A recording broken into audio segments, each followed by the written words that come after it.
ನಾನು 4ನೇ ತರಗತಿ ಓದುತ್ತಾ ಇದ್ದೇನೆ. ನನ್ನ ಶಾಲೆಯ ಹೆಸರು KPS ಠಾಣಕೃಷ್ಣನ್.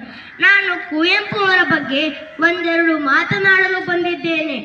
ಕುವೆಂಪು ಅವರ ಪೂರ್ಣ ಹೆಸರು ಕುಪ್ಪಳ್ಳಿ ವೆಂಕಟಪ್ಪ ಪುಟ್ಟಪ್ಪ. ಅವರ ತಂದೆ ಹೆಸರು ವೆಂಕಟಪ್ಪ ಗೌಡ.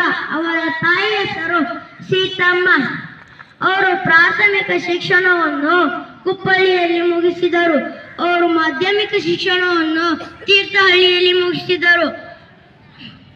ಅವರ ಕೃತಿ ಶ್ರೀರಾಮಾಯಣ ದರ್ಶನಂ ಎಂಬುದರ ಮೂಲಕ ಅವರಿಗೆ ಜ್ಞಾನಪೀಠ ಪ್ರಶಸ್ತಿ ಸಿಕ್ಕಿತ್ತು.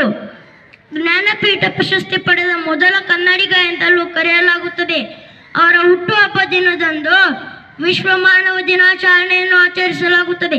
ಅವರು ಹುಟ್ಟಿದ ದಿನಾಂಕ 1904 ಡಿಸೆಂಬರ್ 29ರಂದು ಜನಿಸಿದರು. ಅವರು ತಮ್ಮ ಹೈಸ್ಕೂಲ್ ಅನ್ನು ಮೈಸೂರಿನಲ್ಲಿ ಮುಗಿಸಿದರು. ಅಲ್ಲಿ 1929ರಲ್ಲಿ ಕನ್ನಡದ ಉಪಕುಲಪತಿಯಾಗಿ ಸೇವೆಯನ್ನು ಸಲ್ಲಿಸಿದರು.